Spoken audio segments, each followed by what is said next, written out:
시험 보고 오셨죠? 4월 4일 날 국가직 시험 봤습니다. 교육학개론 문제 해설 드리겠습니다.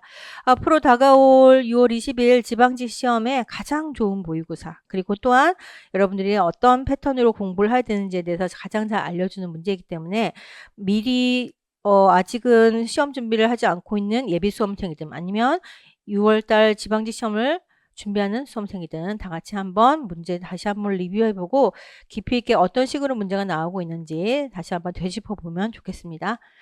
자, 보시면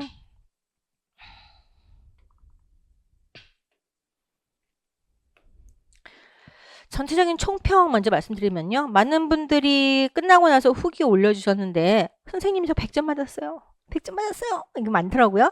실제로 시험 보고 오신 분들도 그렇게 어려운 문제를 딱히 짚지 않으실 정도로 대부분 다 문제가 매우 평이하게 나왔다. 물론 일부 문제는 좀 새롭긴 했지만 그 문제도 그렇게 어렵게 나온 게 아니기 때문에 전반적으로 난이도가 매우 평이한 수준이었고요. 기본적인 개념을 충분히 우리가 공부했던 그런 개념들을 충분히 공부하신 분들이란다면 큰 어려움 없이 실수가 없었다면 거의 100점을 맞을 수 있었던, 물론 사람이 완벽하지 않아서 한두 문제 정도 틀리는 것은 허용됩니다만은 어쨌든 합격권에 가시는 분들 아마도 내년 다음에 이제 우리가 합격자가 최종으로 나오게 되면 합격자의 평균이 나오게 될 텐데 합격자 평균으로 보자면 사실은 교육학은 100점 맞았어야지 우리가 국가직 시험에서 합격할 수 있었겠다. 이렇게 예상이 되는 그런 시험이었습니다. 전체적으로 보자면 대부분의 문항이 기출의 빈도가 높았던 핵심 문제들이 출제가 되었고요. 하지만 개념을 그냥 대충대충 공부해갖고 매우 이렇게 번개불에 콩 볶아먹듯이 표면적으로만 피상적으로만 공부하신 분들은 그래도 헷갈릴 수 있는 포인트가 포함되어 있는 그런 문제였고요. 다만 새로운 어떤 주제로서 커크패트릭의 평가의 4수준 모형이 출제가 되었지만 그럼에도 불구하고 오히려 새로운 문제가 출제될 때 좀 단순하게 나오는 경향이 있는데 이 문항도 마찬가지 그랬습니다. 그래서 이런 것을 보게 되면 전체적으로 영역별로도 특별히 특이성이 없는데 다만 평생교육 파트가 세 문항이 나왔다고 볼 수 있습니다. 아까 얘기했던 커크패트릭 문제도 교육평가 문제로 볼 수도 있겠지만 또 한편으로는 사실은 커크패트릭의 그 평가 모형을 직장에서 HRD 인적자원 개발의 차원에서 기업에서 교육을 했을 때 평가 모형이거든요. 그래서 그런 것을 평생교육에 집어넣는다고 한다면 평생교육 파트가 좀 더 강화되고 있다는 것이 좀 특이한 점이고요. 교육행정 이론이나 실제 파트보다는 교육 철학이나 교육사 파트가 세 문항이나 출제되었다는 것이 이제 국가직의 좀 특징입니다. 다만 국가직은 이렇게 교육학의 이론적인 파트가 좀 더 많이 나와요. 반면에 지방직 시험은 교육행정의 이론이나 실제 파트가 조금 더 많이 나와요. 달리 얘기하면 이번 시험에서 특별히 강조되지 않았던 교육법 파트도 지방직 시험에서는 조금 더 구체적인 문제로 나올 가능성이 있기 때문에 높기 때문에 그런 파트에 대한 대비는 하셔야 되겠다. 따라서 요게 나오는 영역과 요런 나오는 문제의 어떤 수준만으로 지방직 시험을 대비하면 우리가 약간 뒤통수가 맞을 수가 있겠고 현재의 시험보다는 조금 더 어렵게 또한 교육행정이나 교육법 파트도 조금 더 강화해서 이렇게 공부하시는 것이 필요하겠다라고 볼 수가 있겠습니다. 한 문제씩 풀어보죠. 첫 번째 1번 문제 조선시대 교육기관에 대해서 물었습니다. 석전제와 향사례를 시행했다. 조선시대 교육기관에 뭐가 있죠? 향교서원, 성균관이 있는데 그 중에서 석전제와 향사례를 실시했다. 알더라도 어쨌든 바로 답을 하기는 어려워. 반면에 여기 있는 것처럼 전국에 9년 단위에 설치된 관악이다. 관악이니까 서원은 관악이 아니네요. 더불어서 전국의 9년 단위란 말은 달리 얘기하면 서울에만 있었던 것이 아니라 지방에도 있었다는 얘기이기 때문에 지방에 있었던 기관이에요. 그래서 성균관이나 사학도 아니네요. 답은 향교이고요. 이와 같은 석전제와 향사례라고 하는 것은 여기 있는 것처럼 공자나 선현에 이제 돌아가셨지만 우리보다 먼저 살았던 현자들에게 올리는 제례이고 향사례 또한 이제 이런 것과 관련된 의례라고 볼 수 있습니다. 결국 제례의 기능, 향사의 기능을 갖고 있었다 이제 많이 얘기하는 것처럼 향사의 기능, 제례의 기능을 갖고 있었던 것은 사학은 또 아니죠. 그렇기 때문에 그렇고 또한 서원 같은 경우도 나름대로 선현을 모시긴 하지만 그런 예를 더 이제 제대로 정식으로 하진 않았던 것인데 서원도 아니고요. 뭐 어렵지 않습니다. 사실은. 그죠? 지방에 있었던 관학이고 중등 수준의 관학이었다. 그래서 이런 식으로 교육기관 묻는 문제 우리 뭐 쉽게 예측할 수 있었던 기출이 많았던 문제입니다. 자, 그 다음에 두 번째 문제, 교육과정 유형 물었습니다. 교육과정 유형 중에 영, 실제적, 잠재적, 표면적 비교하면서 뭐에 해당되는 문제 것이냐고 묻는 문제는 우리가 많이 봤던 문제죠. 공식적 교육과정을 통해서 공식적 교육과정을 배우는 동안 놓치게 되는 기회학습이니까 공식적 교육과정만 배우다 보니까 우리가 진짜로 배웠어야 되는데 배우지 못하고 넘어가 버린 학습의 기회를 박탈당한 내용이기 때문에 공식적 교육과정의 다른 말인 표면적 교육과정은 답이 될 수가 없는 것이고요. 의도적으로 삭제한 내용이다 그랬죠. 뭔가 특정한 지식이나 가치 행동 양식을 배워야 되는데 그것을 배우지 못하도록 배제해 버려서 학생들이 접할 수 없는, 배제했고 삭제했다. 배제했고 삭제한. 우리가 항상 얘기하듯이 이건 뭐다? 가르칠 기회를 제공하지 않는 것을 통해서 뭔가 메시지를 전달하고 하는. 그래서 기존에 우리가 공식적 교육과정에 대해서만 주로 교육과정 연구자들이 연구해왔지만 이것이 중요한 게 아니라 말하지 않는 부분이 어떤 것인지를 아는 게 중요하다라고 하는 것을 지적하는 내용이고, 의도적으로 삭제했단 말은 의도가 들어갔다는 거죠. 잠재적 교육과정 뭐야? 의도하지 않았으나 학생들이 학습하게 된 내용이기 때문에 이 개념과 적절하지 않습니다. 실제적 교육과정은 표면적 교육과정, 즉 공식적 교육과정을 원래 가르치려고 하는데 가르치는 과정에서 학생들이 뭔가 수준이 안 맞다고 생각해서 교사가 뭔가 바꿔서 가르친다든가 아니면 학교의 상황이 뭔가 적절하지 않다고 해서 바꿔서 가르친다든가 결국 실제로 교사가 가르친 내용이 뭐냐 이것을 묻는 것이기 때문에 이것의 현실태라고 보시겠죠. 마찬가지로 관련된 내용이 아니죠. 그래서 기존에 문제 유형과 거의 유사한데 지문만 살짝 바꿔졌죠. 따라서 이것은 어렵지 않게 영교육과정 고를 수 있었던 문제. 3번 문제 봅니다. 다음에서 설명하는 학습 인증제도 우리 뭐 평생 교육제도라고 말하진 않았지만 학습을 어떻게 한다? 인증해 준다는 말은 공식적으로 인정해서 뭔가 거기에 대해서 학위나 어떤 자격을 부여하겠다. 이것을 얘기하는 것이고요. 사내대학을 통해서 하든지 독학학위제, 학습계좌제 등등을 통해서 할 수가 있는데 뭐 괜히 헷갈리라고 첫 번째 지문을 넣었죠. 1990년에 중앙교육평가원이 주관했다. 그래서 과거에는 중앙교육평가원이라고 해서 일반적인 학교 교육을 하는 그런 기관 쪽에서 일부의 파트에서 하던 것을 나중에 점차로 확대해서 지금은 국가평생교육진흥원에서 추진하고 있는데 어쨌든 그러한 것에 의해서 90년대부터 들어왔습니다. 참고로 알아두시고요. 어쨌든 내용상으로 보자면 학습자들이 어떻게 학습하고 자기 주도적으로 학습한대. 그러니까 어디 가서 뭔가를 배우는 게 아니란 거예요. 학습에 있어서 자기 주도적으로 학습하고 이것을 국가기관에서 뭘로 평가해서 시험으로 측정해서 합격한 사람에게는 뭘 준다? 학사학위, 즉 대학을 졸업한 자격을 인정해주는 그런 제도이죠. 이런 제도 뭡니까? 어렵지 않죠? 그죠? 독학학위제라고 하는 거 다 알고 있죠.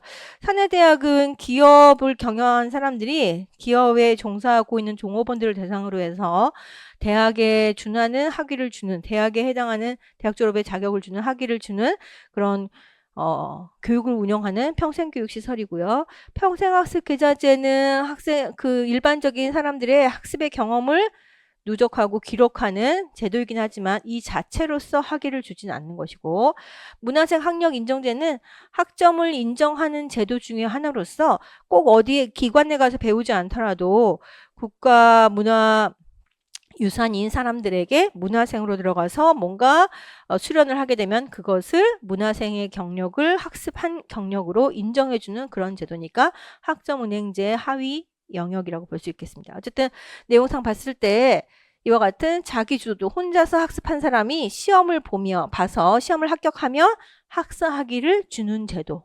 그것은 누가 한다? 국가가 하는 제도. 무슨 제도다? 독학학위제. 따라 답은 2번. 마찬가지로 많이 본 내용이죠. 4번 문제. 다음에서 설명하는 동기 이론 그랬습니다. 내용 보시니까 V, I, E 이론이다. 많이 봤죠? 무슨 이론? 부름의 기대 이론. 내용상 봤을 때 자신의 행동에 대한 어떤 그 결과가 어떤 보상을 가져다 줄지 기대와 가치를 평가해서 결국 내가 행동하게 되면 어떤 결과가 발생할 것인지 그 결과가 발생할 것이라고 하는 것에 대한 믿음이 뭡니까? 기대이죠. 행동이 어떤 결과를 가져올 것이고 그 결과가 다시 보상을 가져올 것이라는 믿음이 뭡니까? 수단성이죠. 이것을 우리가 성과 기대, 이것을 우리가 보상 기대라고도 말하죠. 또한 그 보상이 갖고 있는 가치가 보상이 갖고 있는 가치에 대한 주관적인 평가, 이것을 유인가라고 그러죠.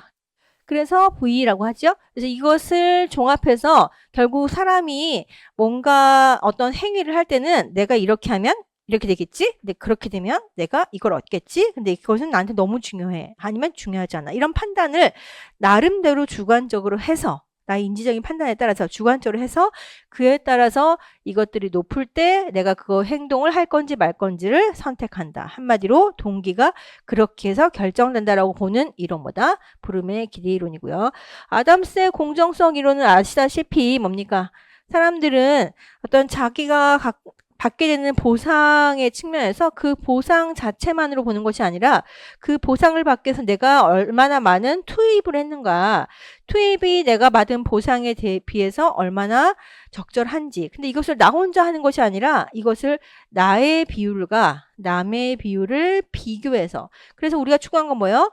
이것이 같아지길 원하는 거죠. 그래서 공정성을 추구하는 것이 인간의 가장 기본적인 심리이고 그 심리에 따라서 동기 수준이 달라진다라고 보는 거. 그래서 이것이 나도 열심히 하면 남들처럼 똑같이 보상받을 수 있겠구나라는 신념이 있을 때, 그런 기대가 있을 때 최대의 동기가 만들어질 수 있다라고 하는 이론이 아담스의 공정성 이론이고, 매슬로우의 욕구 위계론은 우리는 뭘 갖고 있다? 여러 가지 층의 욕구들을 갖고 있어서 아래 하위의 욕구가 충족되면 상위 욕구가 증가하게 되고 그 상위 욕구가 다시 충족되면 더 상위 욕구로 올라가게 되면서 그렇게 부족하고 충족되지 않은 욕구가 충족될 수 있도록 하는 것이 인간의 기본 심리이기 때문에, 그것을 원하기 때문에 그러한 것에 의해서 동기가 부여된다. 그때 그 내용이 뭐냐? 생리적, 안전, 그 다음에 사랑, 그 다음에 인정, 그 다음에 자아실현의 욕구. 아래 것들은 결핍의 욕구, 위에 있는 건 성장의 욕구. 공부했죠? 그래서 그런 거 당연히 답이 관련되지 않고요. 허즈버그의 동기위생이론은 아까 봤던 욕구위계론은 이런 욕구들이 하나의 일련의 쭉 스펙트럼처럼 쭉 연결되어 있는 1차원적인 요소들이라고 한다면, 허즈버그가 보기에는 동기 요인과 이생 요인은 아예 별도의 차원이라서 동기 요인이 충족되면 만족감이 증가되지만 그렇다고 해서 위생 요인이 미치는 영향에는 영향을 미치지 않는다는 거예요. 즉 동기는 뭘 증가시켜준다? 만족감을 증가시켜준다. 반면에 위생 요인이라고 하는 것은 뭐와 관련되냐면 불만족과 관련되는 것이죠. 불만족감이 위생 요인들이 충족되면, 그것이 사람이 원하는 바에 만큼 갖춰지게 되면 불만족이 감소되는 것이지만, 불만족이 감소한다고 해서 만족감이 증가되는 것은 아니라는 점. 거꾸로 불만족감이 증가한다고 해서 또 만족감이 감소되는 것도 아니라는 점. 이것은 별도의 차원이라는 것을 강조하는, 우리가 이제 얘기하는 두 가지 요인 이론을 허즈버그의 동기위생 이론이랑 하니까 관련된 내용이 아니죠. 따라서 답은 1번이고요. 5번 마찬가지 평생교육법 나왔습니다. 평생교육과 관련해서는 평생교육 이론도 있지만 평생교육 법과 제도도 있는데, 아까 봤던 독학학위제하고 여기 나온 평생교육법에서의 어떤 이 용어의 개념 묻는 문제, 벌써 평생교육법과 제도에 한 문항씩 두 문항이 나와서 조금 더 강화된 것을 볼 수 있네요. 어떻게 보자면 법의 문제라고도 볼 수 있어요. 그래서 이렇게 문제가 나왔고요. 이 내용을 보게 되면 평생교육법에 있어서 어떤 용어를 설명한 것이냐 이렇게 물었습니다. 일상생활을 영위하는 데 필요로 하는 문자 해득 능력을 기르는 것인데, 현대 사회에서 문자 해득 능력, 달리 말하면 문해 능력이라고 하는 것은 단순히 글을 읽고 쓰는 능력을 넘어서서 사회문화적으로 요청되는 기초적인 생활 능력, 예를 들면 핸드폰을 조작할 수 있다든가 공문서를 작성할 수 있다든가 뭐 등등이 되겠죠. 그런 기초 생활 능력들도 갖출 수 있도록 하는 프로그램이고, 우리가 학교에서 이루어지는 정규 교육 과정이 아닌 그것 이외에 조직화된 교육 프로그램을 뭐라고 하니까? 평생교육이라고 하니까 이것은 그냥 통상적인 관습적인 표현일 뿐이고요. 어쨌든 내용 보면 문자 해득 능력을 중심으로 해서 기초생활 능력 교육까지도 포함하는 그런 개념이 뭐냐 그랬습니다. 뭐다? 문해 교육이다. 사실은 국어 시험이야. 문해? 문해 교육. 이렇게 된 것이죠. 그리고 우리가 이것은 평생교육법상에서 평생교육의 개념을 정의할 때 평생교육은 학교의 정규과정 이외에 조직화된 교육 프로그램인데 그때 예시로 들고 있는 다양한 평생교육의 영역들 있잖아요. 그 중에서 뭐 진로개발 능력 향상 교육도 있었고 뭐 여러 가지 있었는데 그때 우리 다루었죠. 그래서 성인 문해교육을 이미 다뤘기 때문에 이것을 문제를 풀지 못하시는 분들 많지 않으실 것 같고요. 그 다음에 평생교육 사업은 국가나 지방자치단체에서 펼치는 다양한 평생교육에 대한 계획과 그것을 추진하는 프로그램을 평생교육 사업이라고 하니까 특별히 문자 헤딩에만 이렇게 한정되지 않는 것이고요. 평생교육 이용권은 뭐예요? 우리가 얘기하는 바우처 제도 같은 것이죠. 평생교육 프로그램을 이용할 수 있도록 이용권, 한마디로 쿠폰 같은 것을 주는 것이라서 그것을 기관에 내고 내가 교육을 받을 수 있게 하는 제도이고 한마디로는 이것은 주로 취약계층에게 주로 발급을 해서 평생교육의 기회를 보장하기 위한 그런 교육복지적인 성격을 갖고 있는 제도라고 볼 수 있겠습니다. 성인 진로 개발 역량 향상 교육이라고 하는 것은 진로 능력만 향상한다고 해서 달리 얘기하면 뭐 자격증 따고 뭐 배우고만 한다고 해서 그 사람이 적절하게 진로를 개발할 수 있지 않는다. 내가 뭘 좋아하고 뭘 잘하는지 세상에 어떤 직업이 있는지 이런 것들을 파악해서 진로를 선택하고 실제로 진로를 개척하기 위해서 실제적인 노력을 하고 뭐 면접에 가서 면접을 참여하고 이런 것들에 대한 직업 안내라든가 적성에 대한 판단이라든가 진로에 대한 의사결정 능력의 향상 등과 같은 것을 포함한 또 교육 영역이 최근에 들어갔다 그래서 그것에 대한 설명인데 내용 보니까 그게 아니죠. 따라서 답은 1번. 자, 그 다음에 6번 갑니다. 배버의 관료제 그랬습니다. 관료제 조직이 갖는 특성은 여러 가지가 있겠지만 특히나도 조직이 어떻게 됐습니까? 권위가 위계화돼 있고요. 그죠? 그 다음에 조직의 어떤 모든 활동은 규칙과 규정에 의해서 혹은 문서에 의해서 운영됩니다. 그냥 마음대로 하는 게 아니고요. 그러다 보니 사람들에게 각자의 개성이나 각자의 어떤 가치나 정서를 반영해서 행동하지 않고 마치 로봇처럼 마치 프로그램 된 사람처럼 모든 사람이 똑같이 어떤 규정과 규칙에 따라서 개인의 사견이나 편견 없이 조직에서 요구하는 그런 행정행위를 하도록 요구하는 것이 몰인정성이고요. 더 나아가서 이런 것을 사람들에게 하기 위해서 우리가 뭘 한다? 이런 능력을 가진 사람들이 자신의 분야에서 보다 전문적으로 업무를 수행할 수 있도록 업무를 가장 체계적이고 효율적으로 업무를 분업화시키고 그 업무에 집중해서 일을 하도록 분업화와 전문화를 시스템을 갖춰서 운영합니다. 이런 시스템 안에 사람들이 잘 적응해서 관료제의 특성을 잘 유지할 수 있도록 어떻게 한다? 오랫동안 일을 할 수 있도록 보상한다. 그래서 경력 지향에 따른 경력이 높은 것에 대한 승진과 보상을 제공한다. 이런 것들이 관료제의 핵심 특성이라고 그랬습니다. 관료제의 핵심 특성을 물을 수도 있는데 이것을 직접 묻지 않고 이것의 역기능을 가지고 물을 수도 있는 문제는 기출되었던 유형이고 우리가 충분히 대비를 해봤습니다. 개인의 감정에 치우치지 않는다. 너가 감정 있는 사람이 아니야. 너는 그냥 공무원이야. 그러니까 표준적인 어떤 행위 방식대로 행동해 라고 하는 것이고요. 따라서 원리 원칙에 따라서만 행동하라. 이것은 결국 우리가 이렇게 하는 게 가장 합리적이고 표준화되어 있는 방식이고 효율적인 방식이라고 하는 그런 업무 수행 방식에 따라서만 사람들을 작동시키는 것이기 때문에 합리성을 강조하기 위한 거예요. 반면에 이렇게 하게 되다 보니까 조직 구성원들이 내가 이 조직의 하나의 부품일 뿐이구나. 내가 재량적으로 할 수 있는 일이 많이 없구나라고 하는 걸 깨닫게 되는 것이고 그러다 보니 구성원의 사기가 저하될 수 있는 한계도 갖고 있는 특성. 뭐냐 그랬습니다. 내용 보니까 뭐다? 바로 몰인정성이라는 것이죠. 경력 지향성은 보통 뭐 때문에 문제가 발생하냐면 사람들이 오랫동안 이 조직의 그 업무를 담당하게 되면서 오랫동안 조직에 참여를 하다 보니까 뭐가 높아질 수 있어? 충성심은 높아질 수 있어. 하지만 그러다 보니 사람들이 경력과 대비될 수 있는 개념이 뭡니까? 경력과 대비될 수 있는 것이 실적이죠. 그래서 이 실적에 대한 평가는 이루어지지 않고 좀 경시될 수 있다는 점이 단점이라고 볼 수 있겠죠. 그래서 그런 것들을 우리가 파악할 수 있겠고요. 권위의 계층화로 보자면 조직을 통일성 있게 운영할 수 있는 장점이 있어요. 한마디로 위에서 시키면 아래서 그냥 한다는 것이죠. 반면에 이런 권위의 계층화에 따라서 조직이 운영되다 보니 아래에 있는 사람들은 뭐가 돼? 그냥 한낱 손발이 될 뿐이죠. 그래서 수평적인 어떤 관계 속에서 사람들이 업무를 할 때보다 훨씬 더 그 안에서 조직의 어떤 한 부품일 뿐이라고나 하는 그런 무력감을 느끼게 될 수 있는 것이고요. 더불어서 의사소통이 원활하지 않을 거예요. 왜냐하면 위에 사람이 워낙에 많은 권력을 갖고 있기 때문에 편안하게 윗사람한테 그냥 저 여기에 대해서 의견이 이렇게 있습니다라는 말을 하지 못하겠죠. 따라서 조직 내의 의사소통이 단절될 수 있다는 점도 문제점이라고 볼 수 있겠고요. 분업화 전문화는 말 그대로 분업을 해서 그 일에 집중화되기 때문에 훨씬 더 업무에 대한 효율성이 높아질 수 있는 것이고요. 또한 전문성이 높아질 수 있겠죠.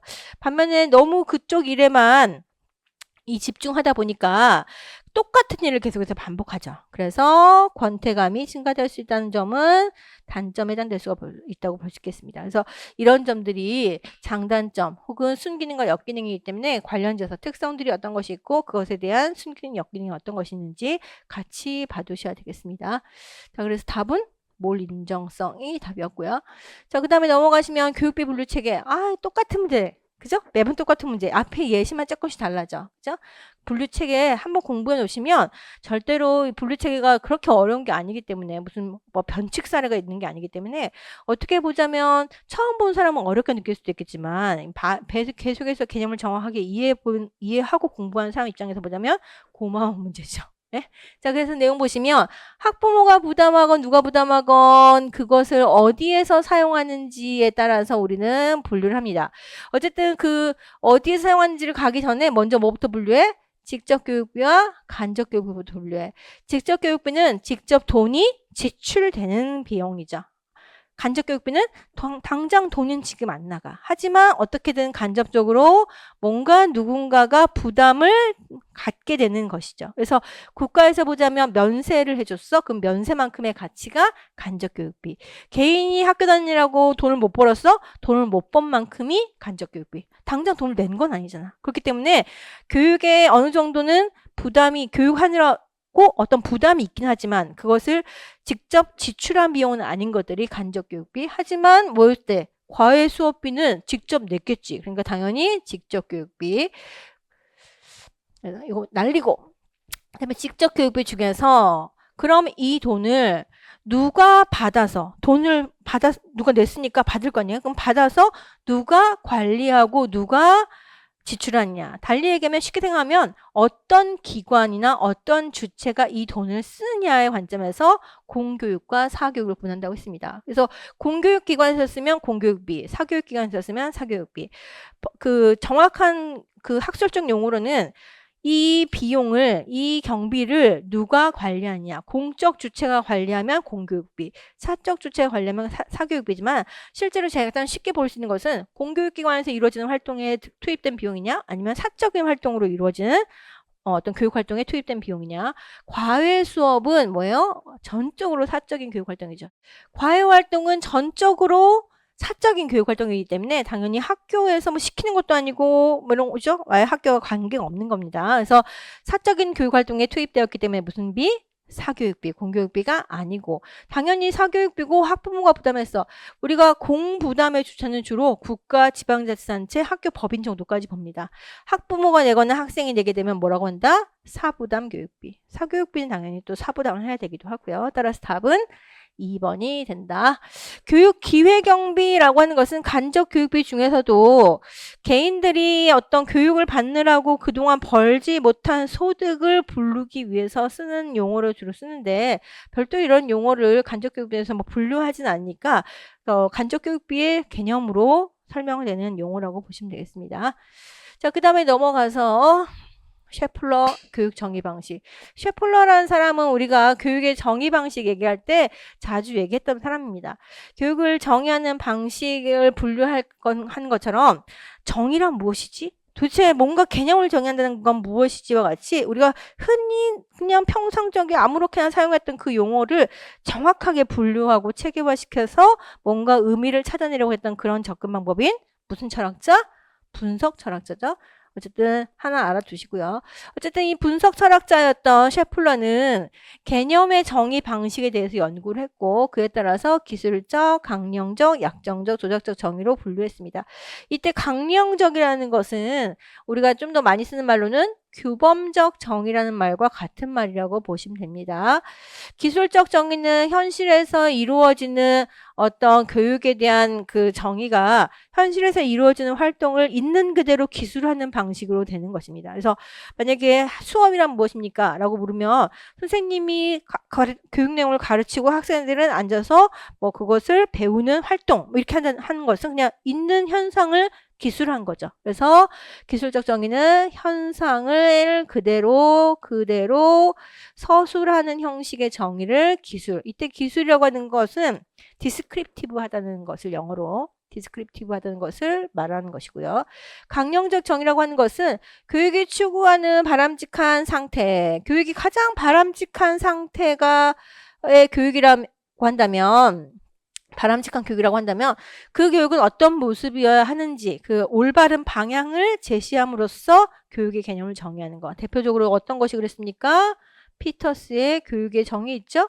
교육이라고 하는 것은 규범적, 인지적, 과정적 기준을 충족하는 활동이어야 한다. 이런 얘기 나오잖아요. 그래서 그때 말하는 정의 방식이 강령적 정의, 규범적 정의고요. 약정적 정의라고 하는 것은 우리 핸드폰 쓸 때 어떻게 약정서 쓰지? 약속하는 거야. 이렇게 하기로 뭐 하는 거야? 사회적으로 약속하는 겁니다. 물론 이때 사회의 범위는 그때마다 다를 수 있어요. 뭐 법이라든가 이런 데 보면 예를 들면 우리가 앞에서 봤던 평생교육의 개념에 있어서도 학교의 정규과정 이외의 조직화된 교육활동이라고 평생교육을 정의하는 것은 우리나라에서 법적으로 어떤 것을 평생교육으로 볼 것인가에 대한 우리 사회의 약속이에요.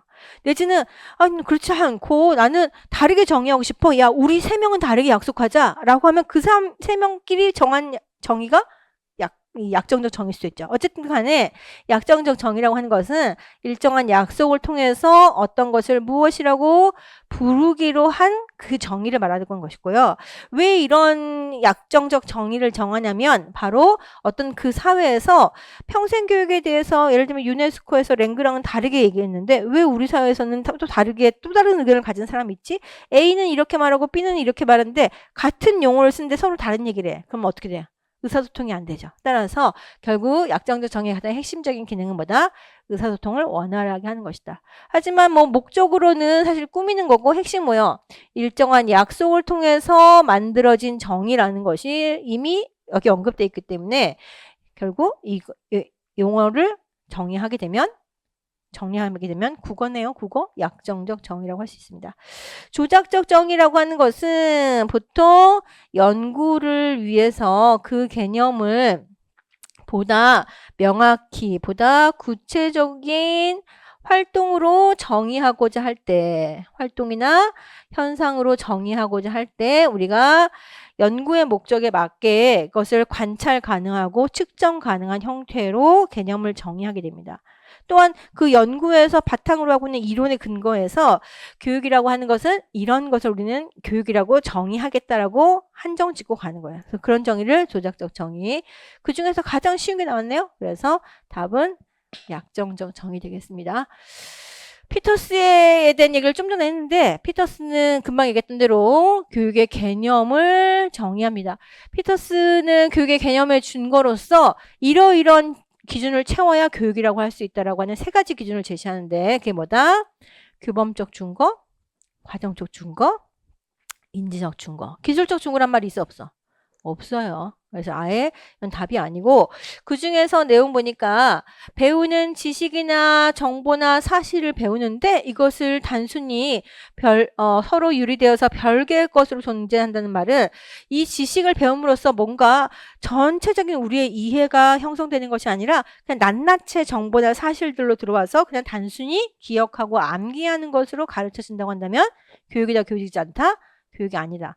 왜냐하면 우리가 교육이라고 하는 것은 가치 있는 것을 가르치는 일이어야 되는 것인데 그 가치 있는 것을 가르친다고 했을 때 그냥 그걸 단순히 학생들에게 세뇌하거나 암기시키는 것만으로는 그런 가치 있는 상태가 될 수 없어. 따라서 그 가치 있는 것을 실현하려면 그러한 가치 있는 지식이라든가 가치 있는 관점을 학습자에게 온전히 이해시키고 그에 기초한 학습자의 안목, 세계관을, 관점을 변화시키는 학습이 되어야지만이 제대로 된 교육이라고 하는 겁니다. 달리 얘기하면 학습자의 인지구조 자체가 변화되는 과정이어야지 학습이라고 하는 거예요. 단순한 반복을 통한 훈련은 학습이 아니다. 그래서 교육은 교육이 아니다. 훈련과 교육은 다르다. 이런 얘기할 때 이때 들이대는 기준이 뭐다? 바로 인지적 기준이기 때문에 첫 번째만 보고도 단순히 그것을 유리된 상태로 가르쳐서는 안 된다는 걸 보고도 어느 정도 알 수 있겠고요.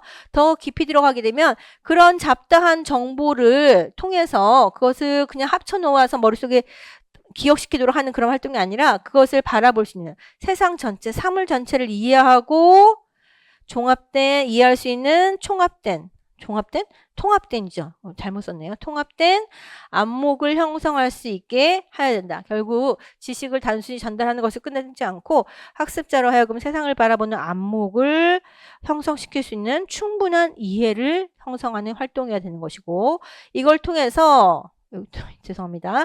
자신이 하는 일을 제한된 일이 아닌 삶의 정연한 패턴 속에서 전체적으로 조망할 수 있는 그런 시각, 안목, 이해를 형성시키는 활동이 된다고 하는 것이기 때문에 이것은 뭐에 대한 것이다? 인지적 기준에 대한 설명입니다. 과정적 기준은 뭐였어요? 과정적 기준은 도덕적으로 온당한 방식으로 이루어져야 된다. 그렇게 하려면 학습자의 의지나 자발성을 기초로 해야 된다. 따라서 의지나 자발성이 없는 상태에서 이루어지는 세뇌라든가 조건하는 교육이 아니다. 라고 하는 것이고 아까 얘기했던 규범적인 기준이라고 하는 것은 가치 있는 것을 전달하거나 가치 있는 상태로 학습자를 변화시키는 활동이 바로 그 교육이다. 따라서 교육이라고 하는 것은 그 자체로 가치 있는 것을 추구해야 된다. 예를 들면 학습자에게 범죄를 가르치는 것은 교육이다, 교육이 아니다. 교육이 아니다. 왜냐하면 범죄를 저지르는 것은 가치 있는 일이 아니기 때문에 따라서 이런 점에서 내재적으로 원래 가치 있는 것을 가르치는 그 자체로서 가치 있는 것을 가르치는 교육 이것을 교육이라고 부른다. 이것이 피터스의 개념이죠. 그래서 우리는 많이 봤던 대로 인지적 준거 고를 수 있겠습니다. 자, 그 다음에 10번 갑니다. 프레이리는 비판적인 철학자이자 교육사회학으로 보자면 저항이론가이자 그다음 평생교육에서 보자면 성인 문해교육자입니다. 그래서 이런 사람의 이 추구하는 교육의 방향은 기존의 불평등한 사회에 대해서 저항할 수 있는 사람을 길러내는 교육 또한 그러한 교육의 과정 자체가 비판과 저항을 중심으로 하는 어떤 활동이 주요하게 들어가는 교육이 돼야 된다는 것이고 그래서 교육에 있어서 이 사람이 추구하는 교육을 딱 한마디로 말하자면 뭐다? 문제제기식 교육이다. 이 사람이 비판하는 기존의 잘못된 교육 이름 뭐다? 은행 저금식 교육이다. 은행 저금식은 뭐야? 지식을 단순히 학습자가 머릿속에 집어넣게 하는 교육이고 따라서 지식을 수동적으로 학습자에게 습득할 것을 강조한 형태의 교육을 우리 뭐라고 하니까 은행 저금식 교육이라고 하는 것이죠. 따라서 이것은 문제제기식 교육이 아니고 문제제기식 교육은 사회의 문제를 제기하고 어떤 이 자신의 삶에서의 문제점을 극복하려는 어떤 비판적인 노력을 하게 하는 교육이죠. 따라서 비판적 인식과 사회 변혁을 추구하는 것이고요. 온전하게 자기 삶에서 자기 자신이 주인이 될 수 있게 기르는 교육이기 때문에 인간화 교육을 추구하고요. 이런 비판적인 인식과 사회적인 실천, 그 다음에 자신의 삶에서의 어떤 주체성의 복원 이런 것들을 추구하려면 교수자와 학습자의 관계는 단순히 교수자가 위에서 가르치는 그런 관계가 아니라 교수자 학습자가 수평적인 관계 속에서 의사소통을 원활하게 하는 것이 중요하다. 그래서 수평적인 관계라든가 의사소통을 활성화시키는 것 이런 것들이 매우 중요하게 다뤄지죠. 따라서 3번이고 혹시라도 공부를 너무 조금 해가지고 저 프레이리가 누군지도 모르는데요. 문제제기식 교육도 모르는데요. 라고 했을 때는 선지를 그냥 보세요. 선지를 봤을 때 가장 이질적인 걸 찾으면 되지. 그러면은 뭐야? 수동적 습득은 가장 이질적이다. 어렵나? 어쨌든 프레일이 이렇게 낯선 사람은 아니시죠? 그래서 문제 답 고를 수 있겠습니다. 자, 그 다음에 11번 정신분석 상담 기법. 요즘 이런 식으로 문제가 자주 나오네요. 무엇의 상담 기법을 단순하게 표제어만 주고 고르게 하는 식. 그래서 각각의 상담 이론들마다 어떤 상담 기법으로 그 상담이 어떤 특징 지어지는지 우리가 정리할 필요가 있겠습니다. 체계적 둔감법 하면 무슨 상담에서 주로 씁니까? 행동주의적 상담. 그래서 우리 행동주의 학습 이론에서 얘기하는 기본 개념이 인간은 어떤 자극을 주면 거기에 대해서 수동적으로 반응한다. 거의 자동적으로 반응한다. 그런 조건 반사와 같은 원리가 적용되어 있기 때문에 특정한 그런 조건에서 특정한 반응이 일어나는 그런 행동 패턴을 변화시키기 위한 노력이 필요하다. 그것의 대표적인 방법이 뭐냐? 체계적 둔감법. 그래서 물을 무서워하는 아이에게 얕은 물부터 안전한 물부터 체계적으로 점진적으로 점점 자극의 강도를 높여가면서 거기에 점점 둔감해질 수 있도록 훈련시키는 거죠. 당연히 상호 제지 역조건 형성이 될 수 있도록 이완 훈련과 병행하는 방법이었죠. 토큰 경제는 뭡니까? 사람이 어떤 행동을 했을 때 거기에 대한 보상이 어떻게 오느냐. 우리 아까 얘기했던 체계적 둔감법은 파블로프의 원리라고 한다면 밑에 있는 토큰 경제는 스키너의 원리에서처럼 조작적 조건의 원리에서처럼 어떤 보상이 주어지냐에 따라서 행동이 달라지는데 그러면 적절하게 보상을 잘 해줘야 되겠네요. 어떤 행동을 하게 되면 바람직한 행동을 하게 되면 보상을 해주고 바람직하지 않은 행동을 하게 되면 보상을 주지 않고 이렇게 하는데 이때 보상물을 제공해 주는 것이 결국 우리가 기대하는 행동을 강화시켜 주는데 이때 강화를 해주는 방식을 2차적인 강화물 달리 말하면 그 자체로서는 강화물의 효과가 없어. 단순히 무의미한 어떤 그 상징일 뿐이야. 그래서 우리가 토큰이라고 부르죠. 그 2차적 강화물을 이용해서 사람들에게 강화를 제공하는 방식을 뭐라고 한다? 토큰 경제. 물론 2차적 강화물을 토큰을 줬다가 나중에는 실제 강화물로 바꿔줘야 되겠죠. 어쨌든 강화의 효과를 활용하는 방식이기 때문에 뭐에 해당된다?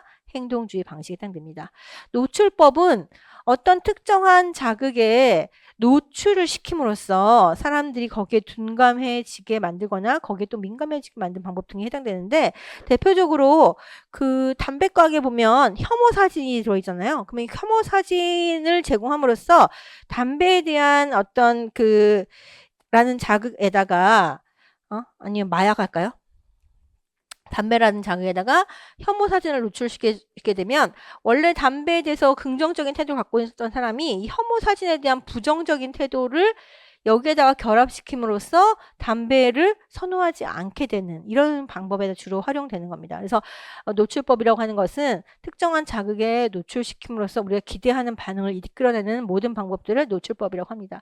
아니면 뭐 홍수법과 같이 어떤 우리가 물을 무서워하는 아이에게 아까 봤던 체계적 둔감법처럼 천천히 할 수도 있겠지만 아예 한꺼번에 자극에 노출시켜 놓고 강한 자극에 노출되었지만 여전히 자신이 안전하다는 것을 확인함으로써 그 자극에 둔감해지게 만들어가는 방법도 노출법의 일환입니다. 그래서 노출법은 약간 다양한 어떤 그 하위 요소들이 있는데 그런 것들은 다 뭐다?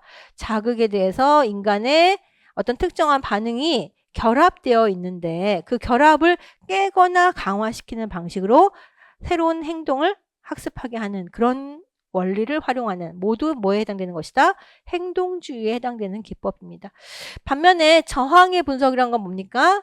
우리가 어떤 자극에 대해서 사람들이 심리적인 불편감이 드는 것에 대해서는 그걸 거부하고 싶어요. 그러면 그런 저항을 보이는 것을 찾아서 거기 안에 숨겨져 있는 욕구라든가 동기라든가 이런 것을 찾아서 분석하는 방법. 그래서 그걸 통해서 무의식적으로 억압되어 있는 욕구라든가 어떤 공포라든가 이것들을 차단해서 그것을 분석함으로써 무의식적인 갈등을 해결하기 위한 기법이죠. 결국 저항이라고 하는 것은 억압된 무의식이 튀어 올라오는 것을 막기 위해서 우리가 자기도 모르게 그 무의식이 의식화되는 것을 방어하는 현상입니다.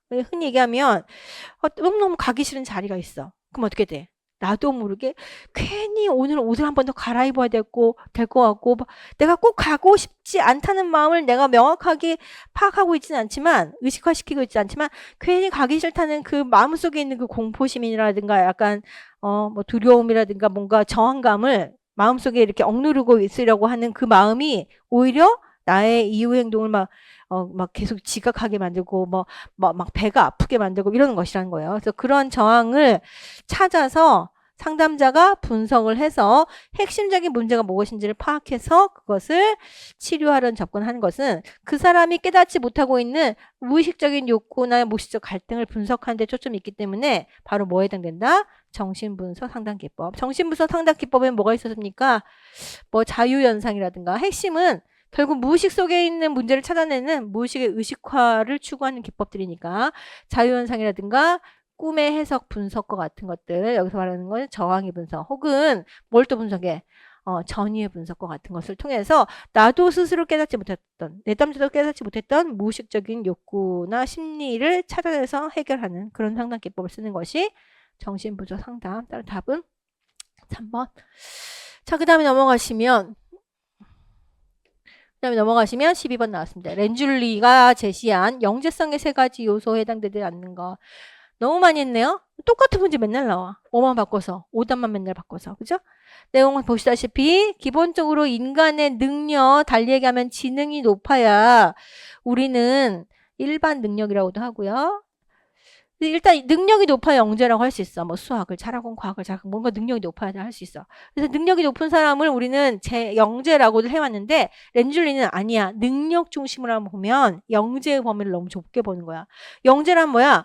남들은 하지 못하는 어떤 뛰어난 성취를 보일 수 있는 사람을 영재라고 받는다는 것이죠. 따라서 영재는 능력도 필요해. 능력이 떨어지면 안 돼. 하지만 능력이 완전히 결정적이지는 않아 라고 하는 것을 강조한 것이 렌줄리고 따라서 평균 이상의 능력 and 뭐도 있어야 돼. 그 능력에 대해서 그냥 남이 가르쳐준 걸 똑같이 따라하는 것은 중요하지 않아. 뭐가 반드시 있어야 돼? 남들은 하지 못하는 새로운 접근, 확장된 사고를 펼칠 수 있고 뭔가 새로운 도전을 하고 이렇게 하려고 하는 창의성 높아야 되고요. 그 다음에 뭐가 필요해? 과제에 집착을 해야 돼요. 과제를 집착해서 풀리지 않는 문제지만 끝까지 보는 끈기가 있어야 돼. 그래야지 정말로 뛰어난 성취를 할 수 있어. 만약에 똑똑한 애가 한두 문제 풀어보고 못 풀겠네. 집어쳐버려. 그렇게 하면 어떻게 돼? 똑똑한 아이가 좋은 성과를 내지 못해. 정말로 진정한 성과를 내는 사람들을 보니까 끝까지 자기의 관심 있는 문제를 해결하려고 노력하는 사람들이라는 거예요. 그래서 그런 태도를 갖춘 과제 집착력도 중요해. 그래서 이렇게 3가지 요소가 영재를 구성한 요소다라고 했죠. 이런 것을 갖췄을 때 영재성이라고 했습니다. 따라서 과제 집착력. 이것을 세밀하게 하게 되면 이 3가지 중에 요 2가지만 놓고 여기는 평범해도 되냐? 꼭 그렇진 않고 3가지 중에 2가지 이상이 몇 % 이상이면 영재다 이렇게 표현할 수도 있지만 보통 평상시에 사람들이 갖고 있던 기존 관념이 능력만 뛰어나면 영재다라고 했기 때문에 아니 그렇지 않고요. 평균 이상의 사람도 충분히 영재가 될 수 있습니다. 이것과 이것이 높다면 이렇게 얘기하는 모형이에요. 비범성이라고 하는 것은 달리 얘기하면 높은 수준의 능력이 있어야 된다 이 말이잖아요. 그 말은 반드시 필요한 것은 아니라는 것이 렌줄리의 강조점이고 또한 비범성이라는 용어 자체를 쓰지 않고 있습니다. 따라서 마찬가지 계속해서 나왔던 것처럼 3가지 요소가 뭐다? 영재성 요소다. 답은 3번. 이거는 기출문제를 풀어봤으면 누구나 풀 수 있는 문제이고요. 자, 그 다음에 정보처리론의 감각기억 또 많이 했네요. 감각기억, 작업기억, 장기기억 어떻게 다르냐? 감각기억은 어떤 거 하는 사람이라고 했어? 어떤 거 하는 정보저장사라고 했어? 정보가 감각기관을 통해 들어오면 이것을 잠시 동안 기억에 저장하고 있는 공간이라고 했죠. 이때 감각기관에 보관되는 자료라고 하는 것은 감각기억에 들어와 있는 정보란 뜻이죠. 이것은 어떤 변형의 과정이 있습니까? 없습니까? 전혀 없어. 정보를 조직화하고 체계화하고 변형하는 것은 작업기억 안에서 일어나는 거기 때문에 그 전에 있는 정보는 전혀 조직화되지 않는 상태라서 그냥 보면 본 대로 내 눈에 보이면 보이는 대로 그냥 들어와 있는 상태니까 사물의 복사본과 같은 형태라고 말할 수 있겠고요. 외부 환경에서 자극이 들어와서 최초로 저장되는 곳이 뭐라고 그랬어? 감각기억이라고 했죠. 이때 정보의 저장 시간은 어때? 가장 짧지. 물론 감각기관에 따라서 약간씩 다르긴 하지만 거의 1, 2초 이내에 사라지는 기억입니다. 그래서 이런 것은 가장 짧고요. 이렇게 들어온 정보가 지각의 과정을 거치고 주의의 과정을 거치고 지각의 과정을 거치면서 작업기억으로 전달이 되고 작업기억 안에서 정보를 유지하면서 정보를 체계화하고 조직화해서 장기기억으로 저장하죠. 따라서 시연을 하는 곳은 어느 곳이다? 바로 작업기억에 해당되는 설명입니다. 따라서 작업기억에 대한 설명이기 때문에 감각기억에 대한 설명이 아니다. 할 수 있겠네요. 뭐 많이 봤던 문제죠? 그죠? 자, 그 다음에 교육과정 이론. 내용 보시면 선지가 가장 기네요. 내용 보시다시피 듀이 얘기했습니다. 듀이는 뭐 하는 사람인가요? 듀이는 진보주의 교육 철학의 기초를 닦은 사람이고 그 자체의 이론으로 보자면 프래그머티즘, 실용주의 교육 철학을 제시한 사람입니다. 이 듀이의 철학에 있어서의 가장 핵심은 모든 지식은 고정되어 있는 것이 아니라 변화된다. 단지보다 우리는 변화만이 진짜로 우리가 최종적인 결론으로서 믿을 수 있는 사실이다. 변화가 실제이다. 이런 말 했죠. 따라서 어떤 고정된 지식을 배우는 것이 중요한 게 아니야. 또한 더불어서 지식이라고 하는 것의 판단의 기준은 뭐다? 실용주의 철학이니까 유용성이다. 유용한 지식이 진짜 지식이다. 책에 써있다고 해서 지식이고 진리인 게 아니라 우리가 삶을 살아가면서 우리의 문제를 해결하는데 유용한 지식이 진리이다. 이런 개념을 갖고 있죠. 그렇기 때문에 지식이라고 하는 것은 결국 우리가 겪는 다양한 삶의 문제를 해결하면서 만들어지는 것이다. 따라서 매우 맥락적이다. 이런 말 하는 것이 듀이라고 하는 거 우리가 공부했습니다. 철학에서는 실용주의, 그 다음에 교육과정이론에서는 진보주의 교육 철학에서 듀이를 다루고 있고요. 그 다음에 교육과정이론에서 경험중심 교육과정 얘기하고 있죠. 따라서 이 듀이는 학습자가 어떻게 학습하는 것이 바람직하다고 봤냐면 문제를 해결하면서 자신의 생활을 중심으로 해서 그 생활 속에 나타나는 다양한 경험을 재구성하면서 학습을 하는 것이 올바른 학습 방법이다라고 봤죠. 따라서 경험 중심 교육과정, 생활 중심으로, 문제 중심으로 학습해야 된다. 이런 얘기들을 한 것이고요. 따라서 듀이는 사회적 활동을 하면서 학습자들이 실제 삶을 살면서 우리가 뭐 저번에 예를 들었던 것처럼 농장집 아니면 농장에서 일을 하면서 그 과정에서 소가 젖이 더 나오게 하려면 어떻게 해야 되지? 이런 활동을 나가면서 지식을 배워야 한다고 했어요. 과학, 수학과 같은 교과도 중요하지만 그 교과가 더 중요한 거 아니라고 했어. 따라서 아동의 사회적 활동보다 각각의 개별 교과들이 중요하다고 하는 것은 듀이의 경험에 반대되는 관점이고요. 따라서 이것은 앞뒤를 바꿔서 말해야지 옳은 설명이 되겠죠. 보비트는 교육과정 이론의 초기 단계에서 나왔던 교육과정의 과학화에 기여했고 교육과정이라는 제목의 책을 쓴 교육과정 학의 아버지라고 얘기합니다. 이때 교육과정을 구성하는 목적은 보비트는 어디에도 나왔냐면 행정이론에도 나와요. 학교는 뭐와 같다? 공장과 같다고 봐야 돼. 학교는 뭐 하는 곳이야? 우리 사회가 기대하는 바람직한 성인을 길러내는 곳이야. 그 성인을 위한 준비를 하는 곳이 학교야 라고 봤던 것이죠. 이 공장 안에서 모든 일은 효율적으로 진행돼야 되니까 교육행정에 있어서 효율화 원리를 제시했던 사람이고요. 어쨌든 이 관점에서 보자면 학교는 우리가 기대하는 올바른 성인을 길러내는 곳이기 때문에 학교에서 교육과정을 만들 때는 우리가 기대하는 성인이 할 수 있어야 되는 어떤 능력, 경험, 지식과 같은 것을 가르쳐야 된다는 것이죠.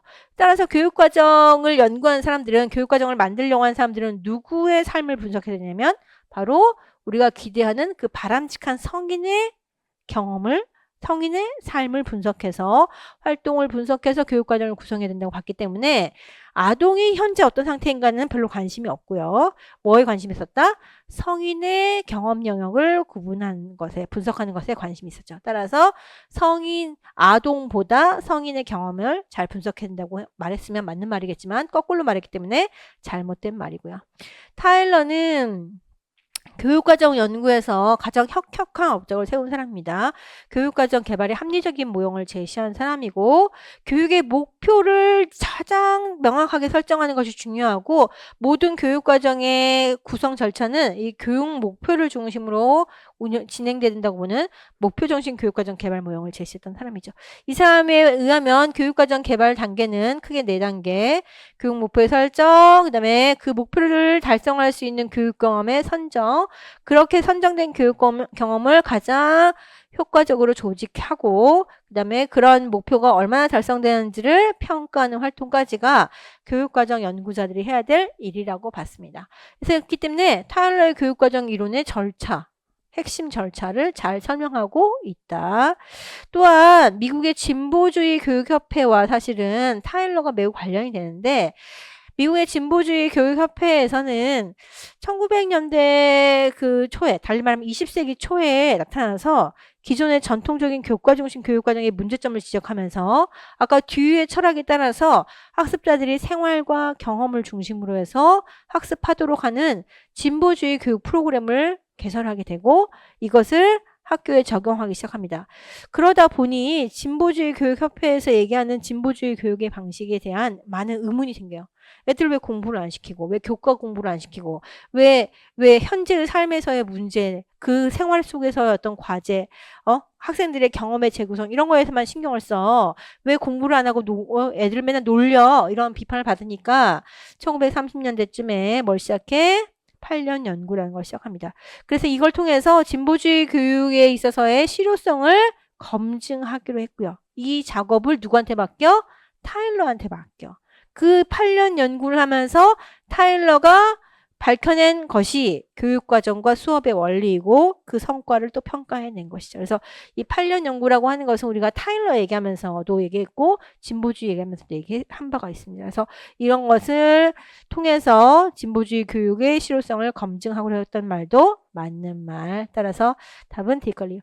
이거는 교육과정 이론을 그냥 피상적으로만 공부하신 분은 약간 헷갈렸을 수 있어. 다만 첫 번째와 두 번째 내용을 통해서 오답을 확인했다고 한다면 이것도 어디서 들어본 것 같은 느낌이네 라고 해서 답을 고를 수도 있을 것 같아요. 그래서 어떻게 보자면 문항이 쉬운 것 같으면서도 공부를 조금 너무 약하게 하신 분들 입장에서 보자면 또 그렇다고 해서 완전히 모두가 100점 맞을 만한 문항은 아니에요.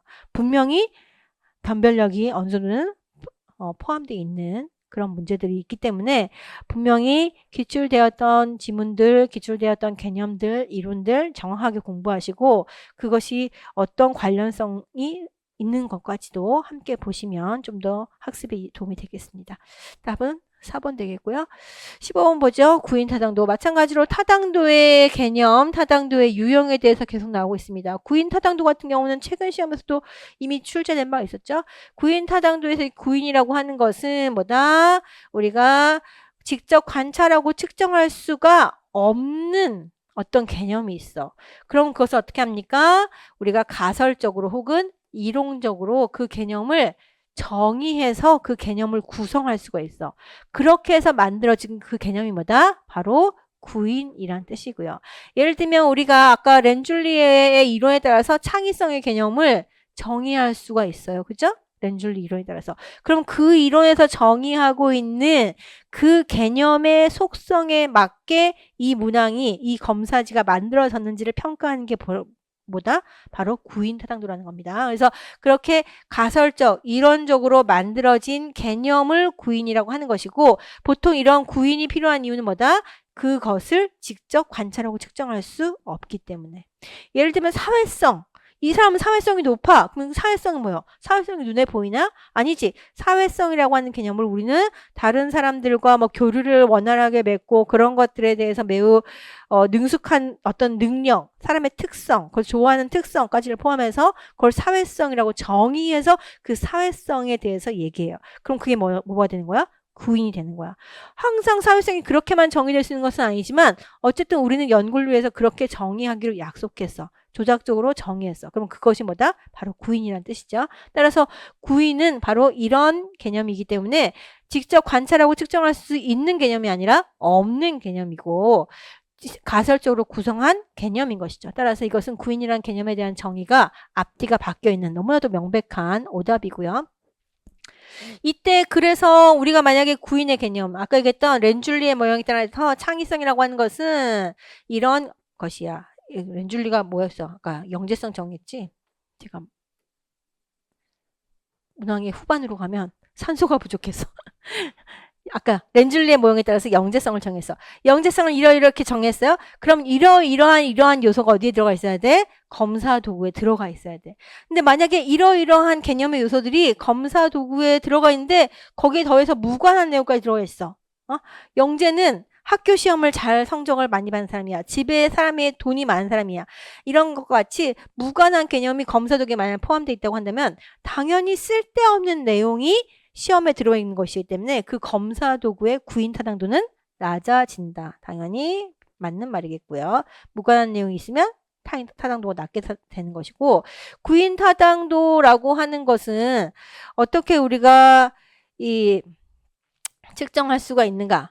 구인 타당도라고 하는 것은 우리가 주로 상관관계 분석이나 요인 분석을 통해서 검증할 수가 있죠. 그죠? 상관 분석이나 요인 분석. 즉, 앞에서 했던 그 개념들을 구성하고 있는 요소들 사이에 여러 가지 문항들인데 그것들 사이에서 어떤 요소들이, 개념을 구성하고 있는 요소들이 밀접한 관련이 있는지를 분석하고 개별적인 문항들이 어떤 요인들로 묶여질 수 있는지를 분석해내는 방법이 요인 분석에서 이런 분석 방법이 가장 대표적이야. 그런데 이런 것뿐만 아니라 각각의 점수들이 어떤 식으로 관계성이 있는지를 살펴볼 수 있는 방식도 대표적인 구인 타당도 분석 방식이고요. 또 한편으로 구인 타당도의 증거 수집 방법의 하나로서 준거 타당도를 활용할 수 있냐. 보통은 이제 이런 것인데 준거 타당도라는 개념은 뭐냐면 어떤 기준을 놓고 그 기준과의 본 검사와의 비교를 통해서 기준이 되는 점수가 있고 그 기준 점수와 본 검사 간의 비교를 통해서 이것이 뭐가 되는 거야? 준거가 되는 것이죠. 그것을 통해서 타당도를 검증하는 것을 준거 타당도로 하는데 결국 구인 타당도를 자체적인 요인 분석이나 상관 분석으로 산출하기 어려울 때는 뭘 활용할 수도 있냐면 이미 영재성이 잘 측정되는 검사라고 확인된 어떤 검사를 기준으로 해서 준거 타당도의 대표적인 얘가 뭐요? 공인 타당도니까 그 공인 타당도의 원리를 활용해서 구인 타당도의 증거의 수집의 방법으로서 다른 시험의 점수와 과연 본 시험이 상관성이 높으냐 낮으냐를 가지고 구인 타당도를 활용할 수도 있죠. 따라서 준거 타당도에 해당되는 예측 타당도나 공인 타당도, 특히나도 공인 타당도의 검증 방식을 활용해서 간접적으로 검사 도구의 구인 타당도를 판단할 수도 있기 때문에 준거 타당도를 활용하는 것이 구인 타당도의 증거 수집 방법으로 활용될 수 있겠다. 그래서 밑에 있는 내용들은 사실은 쉽지 않은 내용들이긴 하지만 여러분들이 봤을 때 구인이라고 하는 것의 개념, 구인 타당도에서 구인이라고 하는 개념은 최근 시험에서, 작년도 시험에서 이미 출제가 된 내용이기 때문에 그것의 정면으로 배치되게 개념이 나왔죠. 따라서 분명히 1번은 틀렸어. 나머지 2번 아닌 것 같아. 3번 뭔 말이지? 4번 5번 나 분석 방법 모르는데 해도 답을 고르는 데는 전혀 지장이 없는 문제입니다. 그래서 여러분들이 실제로 시험 보면 나중에 선지 하나하나를 분석해 보면 사실 어렵게 문제가 출제됐지만 실제 시험에서는 여러분이 아는 것만 확실하게 자기 자신을 믿고 문제를 풀면 풀 수 있는 문제도 상당하기 때문에 시험에서 떨지 말고 내가 공부한 거 아는 대로 아는 거 정확하게 나왔다고 생각하고 기억났다고 생각하고 문제 확실하게 푸시면 이런 문제 괜히 밑에 있는 것에 헷갈리지 말고 내가 분명히 이건 아닌 거 확실하게 알아. 그럼 답 고르시면 되는 거야. 자기 확신을 가지고 시험 보시기 바라겠고요. 하지만 이제 우리가 리뷰를 하는 관점에서는 아래에 있는 선지들도 각각의 것들이 왜 옳은 헌지인지 옳은 진술인지 반드시 정리를 하셔야 되겠습니다. 자, 그 다음에 넘어가 보시면 커크패트릭 나왔습니다. 사람들이 이렇게 새로운 사람이 나오면 약간 쫄지 마. 모르겠죠? 쫄지 마. 모르는 건 나와도 쫄지 마. 오히려 모르는 걸 되게 어려운 척하고 냈지만 실제 시험은 거의 국어 시험인 경우도 많으니까. 그죠? 제시되어 있는 제시문을 분석해서 그냥 답을 추정할 수 있는 게 많아요. 이게 바로 전형적인 그런 문제였습니다. 커크패트릭의 사수준 평가 모형은 대부분의 교재에서 잘 다루고 있지 않고요. 특히나도 이 사람의 모형은 일반적인 학교 교육에서의 평가라기보다는 기업 교육, 즉 인적 자원 개발 교육, HRD 교육에서의 평가 모형으로 제안이 됐던 겁니다. 그렇기 때문에 교육 프로그램의 효과성을 확인하는 과정 그랬으니까 그 프로그램이 얼마나 효과적이었는지를 확인하는 것이기 때문에 그걸 바탕으로도 이제 우리가 답을 결과로도 추론할 수 있지만 결국 그 효과라고 하는 게 학습자에게 어떤 이 지적인 어떤 능력이 얼마나 발전되는가 그것만 얘기하는 걸 수도 있잖아요. 그죠? 그러면 만약에 그렇게 얘기하면 사실은 학습자의 행동의 변화가 있었는가 없었는가로 갈 수도 있겠지만 여기서 더 나오죠. 교육 참가로 인해서 어디에 발생한 성과? 조직에게 발생한 성과를 측정하는 겁니다. 그래서 결국 우리가 교육을 하게 되면 1수준의 반응으로서 그 교육 프로그램에 대해서 학습자들이 만족할 수 있어요. 보통 학교 교육처럼 의무적인 교육 프로그램이 아니고 개인들이 그 교육 프로그램에 선택해서 들어와야 되기 때문에 예를 들면 우리 그 기업에서 무슨 직원 대상 교육을 하는데 너무너무 재미없는 선생님이 와가지고 막 교육을 했어. 그랬더니 참가했던 사람도 많지도 않았고 참가한 사람들도 만족도가 높지 않았어. 그거는 뭘 평가한 거예요? 사용자 만족도를 평가하는 거죠. 보통 일선에서 평생 교육하면 보통 이런 평가를 많이 해요. 하지만 이것으로만 우리가 그 프로그램을 평가할 수가 없다는 겁니다. 아니면 예를 들면 어떤 교육하는데 유명인이 왔어. 뭐 연예인이 왔어. 사람들이 막 관심이 많았어. 그러니까 이게 높았어. 그럼 이게 1수준 반응인 거죠. 하지만 어쨌든 교육은 학습자의 뭔가 지식이든 기능이든 태도든 뭔가를 바꾸기 위한 체계적인 노력이잖아요. 그렇기 때문에 우리가 기대하는 것은 진짜로 뭐가 일어났어야 돼? 변화가 일어났어야 돼. 뭔가 가치 있는 것을 배웠어야 돼. 그래서 그런 지식, 기술, 태도의 변화를 얘기하는 것이 우리가 흔히 얘기하는 학교에서 얘기하는 평가입니다. 교육 목표 달성 정도 이런 얘기하는 것이죠. 또한 더불어서 이것이 더 확장된다고 봐요. 기업에서 하는 교육은 뭔가 지식, 기능, 태도를 가르치면 그것이 실제로 그 사람의 뭘로 변화돼야 돼? 행동으로 변화돼야 된다는 거죠. 평상시에 그 사람이 하는 작업 행동 같은 것에 영향을 미치는 것이죠. 예를 들면 사람들에게 PPT를 쓰는 방법을 알려줬어. PPT를 실제로 작업 현장에서 쓸 수 있는 행동의 변화, 쓰는 변화가 나타나는 것을 개인 수준의 행동 변화죠. 이것은 개인 수준의 변화라고 한다면 이러한 변화가 결국 그 조직 안에서 발생하는 그래서 그 직원이 PPT를 썼네? 그랬더니 그 조직의 생산성이 높아지고 최종적인 실적이 높아졌어. 그렇다고 한다면 그 교육 프로그램이 실제로 조직의 성과에 있어서 기여를 했다.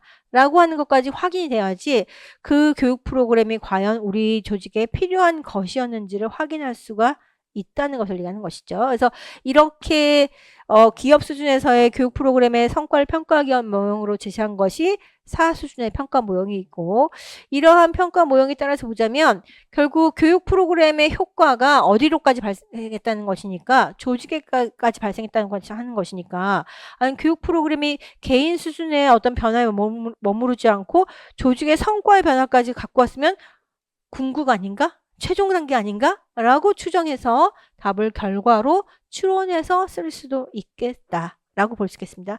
물론 새로운 주제였기 때문에 그냥 뭔가 내가 모르는 뭔가 있을 거라 생각해서 막 고민하다가 다른 걸 골랐을 수도 있겠지만 조직에 발생한 성과, 기여도, 성과, 결과가 가장 비슷한 말이죠.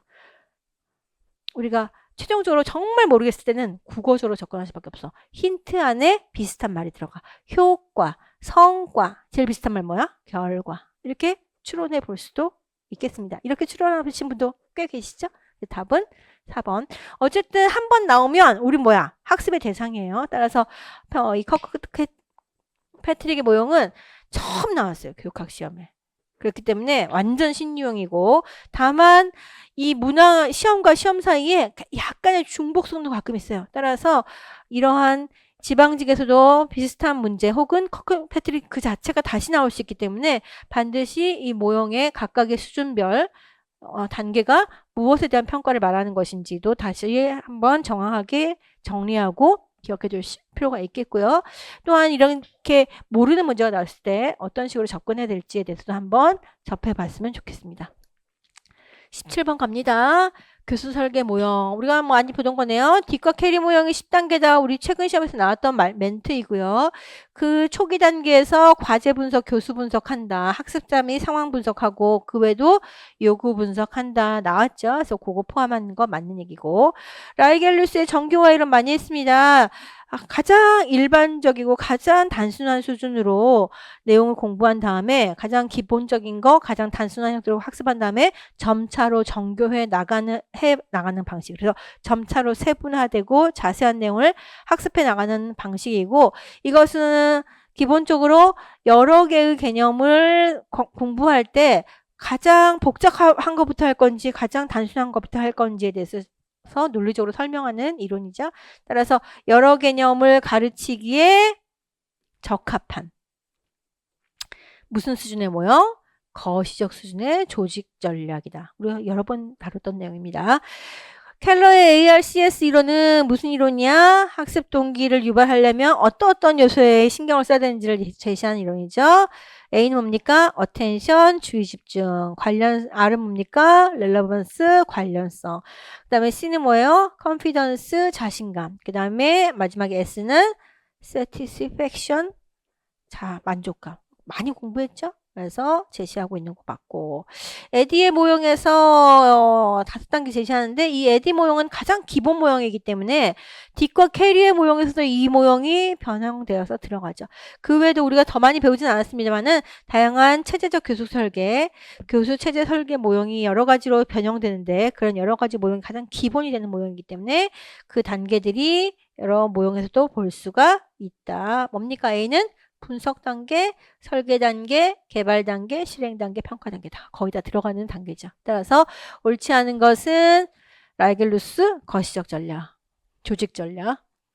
자, 그래서 들어가 보고요. 들로르 공부했지, 그죠? 뭐라고 배웠어 우리? 알행함존, 응? 배웠죠? 그래서 들로르 보고서에서 21세기의 학습은 무엇을 추구해야 되는지 4가지의 목표를 4가지 기둥이란 말로 이 사람들은 집처럼 표현하는 걸 좋아해요. 그래서 21세기의 교육을 떠받치는 4개의 기둥은 뭐야? 알행함존이야. 이렇게 비유해서 설명하는 겁니다. 알기 위한 학습이에요. 그래서 우리가 뭔가 새로운 지식을 취득하기 위한 것이고 그 다음에 행은 뭐요? 뭔가를 실제로 하는 행위를 할 수 있게 하는 학습. 그 다음에 함께인데 여기서는 더불어라고 썼네요. 더불어 살기 위한 학습. 뭐 함께든 더불어든 같은 말이지. live together 하는 것. 그 다음에 뭐요? 존재를 위한 학습. 나는 어떤 사람이 되고자 하는가. 자신의 삶의 방향이라든가 주체성 이런 것들을 복원하는 그런 데 초점을 두는 교육. 그런 것이고요. 성취를 위한 뭔가 취득하기 위한 것이 아니죠. 뭐가 들어가야 돼? 알기 위한 학습이니까 learn to know가 들어가야 되겠지. 그래서 적절한 것이 아니다. 그래서 알행함존 이외에 나머지 것들을 여기다 집어넣어서 아닌 것은 하고 계속 물을 거예요. 그래서 보시면 되겠고요. 19번 교육평등, 허용적 교육평등과 우리가 교육평등과 구분할 때 어떻게 구분하지? 허용적, 보장적, 그 다음에 과정적, 보상적 4가지로 구분하죠. 교육의 결과가 같지 않으면 평등하지 않은 것이다. 뭐에 초점을 두는 거야? 교육의 결과의 평등 중요시하는 거죠. 결과의 평등을 중요시하는 관점을 뭐라고 합니까? 보상적 평등관이라고 그러죠. 인간의 타고난 능력은 각기 달라. 그렇기 때문에 결과가 같을 수는 없어. 오히려 능력이 다르기 때문에 그만큼 그 능력에 비례해서 교육의 양이 달라져야 돼. 비례해야 돼. 같이 달라져야 돼. 달리 얘기하면 능력 있는 사람을 선발해서 더 많은 교육을 제공하고 능력이 없으면 떨어뜨려서 조금만 교육받고 그냥 직업사게 나가고 어쨌든 사람들이 자신의 온전한 능력에 따라서 교육의 기회가 배분될 수 있도록 그래서 결국 교육의 결과도 개인이 갖고 있는 능력에 따라서 차별화될 수 있도록 하는 게 정상적이고 표준적이고 효율적이고 공정한 거야 라고 하는 것이죠. 이런 건 뭐 얘기하는 거야? 우리는 기회만 주면 돼. 기회를 허용하는 수준의 교육의 평등이면 되지. 더 많은 결과, 더 많은 어떤 무슨 뭐 보상 이런 걸 쓸 필요까지는 없어. 따라서 뭐다? 허용적 평등관에 해당되는 설명이다. 학교의 시설, 교사의 자질, 교육 과정에서 학교 간 차이를 없애야 된다고요? 뭐 얘기하는 거야? 교육의 조건의 평등 얘기하는 것이고, 다른 말을 하면 교육의 과정적 평등 얘기하는 것이다. 알고 있죠? 저소득층 아동들인 경우에는 저소득층이라고 하는 어떤 가정 배경의 차이로 인해서 교육에 있어서의 결과의 차이가 발생할 것이라고 하는 예측을 할 수 있어요. 따라서 그 학생들이 결과에서 뒤처지지 않도록 하기 위해서 취약전 아동들에게 기초학습력을 길러주기 위한 여러 가지 교육활동이 있는데 대표적인 것이 뭐다? 헤드스타트 프로그램. 헤드스타트 프로그램과 같은 것처럼 결과적으로도 이 학생이 가정 배경에 의한 그 차이가 결과의 불평등으로 이어지지 않게끔 미리미리 예방적으로 우리가 도와줘야 돼. 누가 도와줘야 돼? 사회가 도와줘야 돼. 결국 뭐야 된다? 결과의 평등 또는 보상적 평등을 해야 된다라고 하는 것을 주장하는 사람들이 얘기하는 겁니다. 그래서 따라서 결과의 평등, 보상적 평등에 대한 얘기, 조건의 평등이기 때문에 답은 2번. 20번인가요? 학교 컨설팅. 학교 컨설팅이라고도 하고 컨설팅 장학이라고도 하는 거 우리가 많이 봤죠? 컨설팅 장학의 원리에 대한 세부적인 설명으로 옳지 않은 건 물었습니다. 여기 나오는 것처럼 독립성, 자발성, 자문성, 전문성, 뭐 그 외에도 뭐 있어? 학습성 이런 거 있네요. 그 다음에 여기 한시성 까지 6가지 원리 얘기합니다. 이때 독립성이란 뭐다? 의뢰인과 컨설턴트의 관계가 독립된 관계가 된다. 독립된다는 게 무슨 말이에요? 상호관계나 종속관계라서 서로 이렇게 위아래에서 명령과 지시를 받는 관계가 아니라 의뢰인도 컨설턴트에게 할 말 할 수 있는 관계. 컨설턴트도 뭔가 지시가 아니라 그냥 자기의 전문적인 자문을 할 수 있는 독립된 관계. 이런 것이죠. 계약에 의해서 만들어서 이런 관계이기 때문에 안 된다. 맞는 얘기고요. 자발성이라고 하는 것은 뭘로부터 출발한다? 의뢰인이 나 컨설팅 받고 싶어 라고 생각해서 내가 직접 의뢰하고 내가 직접 하겠다고 얘기해서 시작돼야 된다는 거죠. 누군가 학교의 관리자가 선생님 컨설팅 장학 좀 받으세요 라고 하거나 교육청에서 A학교 C 당신들 학교 컨설팅 좀 받으세요 라고 명령 지시하는 방식으로 이루어져서 안 되는 것이고 반드시 의뢰인이 스스로 요청해서 뭐 한다고 생각할 때 자기가 필요하다고 생각할 때 하는 것이 이루어져야지만이 컨설팅이다. 뭐다? 자발성의 원리 맞는 설명이죠. 자문성이라고 하는 것은 우리가 명령이나 지시는 이렇게 하세요 라고 요구받았을 때 그것을 거부할 수가 없어. 자문은 뭐예요? 자문은 내가 물어보는 거야. 스스로 누군가한테 물어봐서 의견을 받는 거야. 그런데 그 자문을 받은 다음에 그것을 따를지 말지는 누가 결정해? 의뢰인이 결정하는 거죠. 따라서 컨설턴트는 뭐 해야 된다? 의뢰인이 그 당면한 문제나 과제를 해결해 주는 사람이 아니에요. 컨설턴트가 와서 하는 게 아니고 그 실행에 대한 책임을 누가 가지는 거야? 의뢰인이 갖는 거야. 단지 컨설턴트는 이 사람이 문제나 과제를 해결할 수 있도록 어떤 건 해주는 역할? 조언해 주는 역할, 자문해 주는 역할을 할 뿐이고요. 그것을 스스로 해결하는 사람은 누구요? 의뢰인이죠. 그래서 의뢰인이 스스로 해결할 수 있도록 자문을 하는 역할에 집중해야지 하도록 요구하거나 강요하거나 이렇게 하는 역할을 하는 것은 아니거나 아니면 문제 해결을 아예 대신해서 바꿔주거나 이렇게 하는 것도 아니다. 자문의 역할, 지도 조언. 의뢰인이 스스로 해결할 수 있도록 자문해 주는 것이 자문성이고요. 전문성이라고 하는 것은 의뢰인과 컨설턴트 모두 과제 해결에 필요한 지식 경험을 컨설팅 과정에서 학습한다는 걸 설명하는 것이 아니라 컨설턴트가 뭐 해야 된다? 컨설턴트가 그 문제나 과제를 해결할 수 있는 충분한 전문적인 지식과 기능과 그 다음에 그런 경험을 가진 사람이어야 한다. 그런 사람들이 컨설턴트로 포함되어야 된다는 것을 얘기하는 것이고요. 여기서 얘기하는 것은 컨설팅이라고 하는 게 그냥 결과만 중요한 게 아니라는 거예요. 그 과정에서 의뢰인도 뭔가를 배워나가고 컨설턴트도 그것을 배워나가는 그 자체가 하나의 어떤 학습의 과정이 된다는 것을 설명하고 있기 때문에 이것은 뭐에 대한 설명이다? 학습성에 대한 설명이죠. 따라서 그 앞에 있는 키워드와 뒤에 있는 설명이 맞지 않는 것은 답은 4번이 되는 것이고요. 한시성은 여기 제시가 되지 않았지만 컨설팅이라고 하는 것은 연구이 지속되는 것이 아니라 의뢰한 기간에 따른 그 계약에 의해서 결정되거나 아니면은 그 문제가 종료되면 해결되면 컨설팅도 당연히 종료되는 식으로 해서 일정 기간 동안 한시적으로 적용된다는 말을 한 것이 한시성이죠. 그래서 컨설팅의 6가지 원리 그냥 그 자체로 물어볼 수도 있고요. 적용되지 않는 것은 아니면 각각의 그 컨설팅의 원리를 제시하고 그것이 어떤 원리에 대한 설명인지를 묻는 것이 최근 시험에 나왔던 형태고요. 이번 시험에는 개념과 설명을 이렇게 얼기설기 엮어놓고 잘못된 걸 찾으라고 나오기도 했습니다. 이런 다양한 형태로 나올 수 있는 것이기 때문에 각각의 원리들의 리스트와 원리들에 대한 설명을 잘 연결시켜서 공부하시기 바라겠습니다.